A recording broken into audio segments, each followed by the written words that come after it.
ఎగ్జామ్స్కి అప్లై చేసుకున్న ప్రతి ఒక్క విద్యార్థికి భరోసా నమ్మకాన్ని కల్పించే విధంగా ఎగ్జామ్ నిర్వహించాల్సిన అవసరం ఉంటుంది.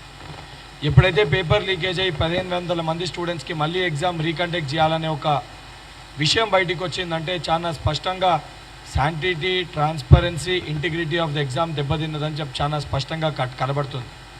గతంలో కూడా అనేక సందర్భాల్లో తెలంగాణ రాష్ట్రంలో కూడా టీఎస్పీఎస్సీ గ్రూప్ 1 పరీక్షని రెండోసారి నిర్వహించినప్పుడు కేవలము బయోమెట్రిక్ సిస్టమ్ని ఫాలో అవ్వలేదనే ఉద్దేశంతో ఆ రోజు మన హైకోర్టు ఆ ఎగ్జామ్ని రద్దు చేయడం జరిగింది. సింగిల్ బెంచ్, డివిజన్ బెంచ్లో కూడా.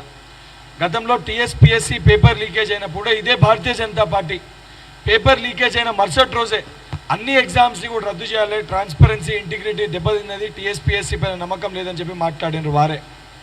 అట్లా మాట్లాడిన వ్యక్తులు ఈరోజు కేంద్ర పరిధిలో ఉన్న ఏదైతే ఎన్టీఏ సంస్థ ద్వారా నిర్వహించిన నీట్ పరీక్షలో అవకతవకలు జరిగినాయి, వాస్తవాలు బయటకు వచ్చి 13 మంది ఏదైతే సంబంధించి తప్పు చేసిన వారిని అరెస్ట్ చేసినప్పటికీ కూడా సుప్రీంకోర్టులో కేసు పెండింగ్ ఉంది.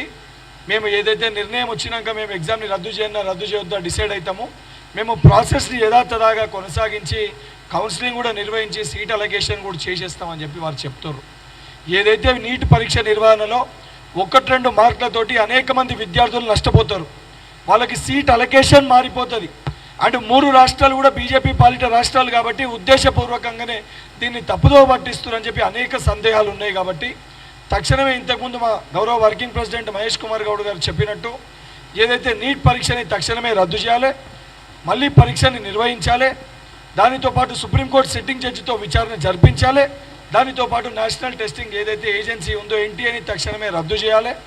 దీనికి భరోసా కల్పించడానికి 24 లక్షల మంది విద్యార్థులకి వాళ్ళ తల్లిదండ్రులకి మేము ఉన్నామని ఒక ధైర్యాన్ని ఇవ్వనీకి తెలంగాణ రాష్ట్రంలో మన గౌరవ ముఖ్యమంత్రి గారు, అదేవిధంగా నిన్న నీట్ విద్యార్థులు ఏదైతే వివిధ రాష్ట్రాలకు వెళ్ళి 16 మంది విద్యార్థులని రాహుల్ గాంధీ గారు స్వయంగా కలిసి వారి సమస్యను విని వారు ఈ సమస్యని అడ్రస్ చేసి తప్పనిసరిగా ఈ సమస్య పరిష్కారం అయ్యే వరకు కూడా కాంగ్రెస్ పార్టీ పక్షాన్ని కాంగ్రెస్ పార్టీ తరఫున ఉన్న కాంగ్రెస్ పార్టీ అనుబంధ సంఘాలు ఎన్ఎస్యూ యూత్ కాంగ్రెస్ తప్పనిసరిగా బీజేపీ పార్టీ మెడలు వంచన్న 24 లక్షల మంది విద్యార్థులకి వారి తల్లిదండ్రులకి, దానితో పాటు రేపు పొద్దున సెంట్రల్ గవర్నమెంట్ పరిధిలో నిర్వహించే ఏదైతే సెంట్రల్ బేస్డ్ ఎగ్జామ్స్ అన్నిటి కూడా ట్రాన్స్పరెన్సీ మేనర్లో ఎగ్జామ్స్ నిర్వహించే విధంగా మేమందరం కూడా పోరాటం చేస్తామని చెప్పి మాట ఇవ్వడం జరిగింది.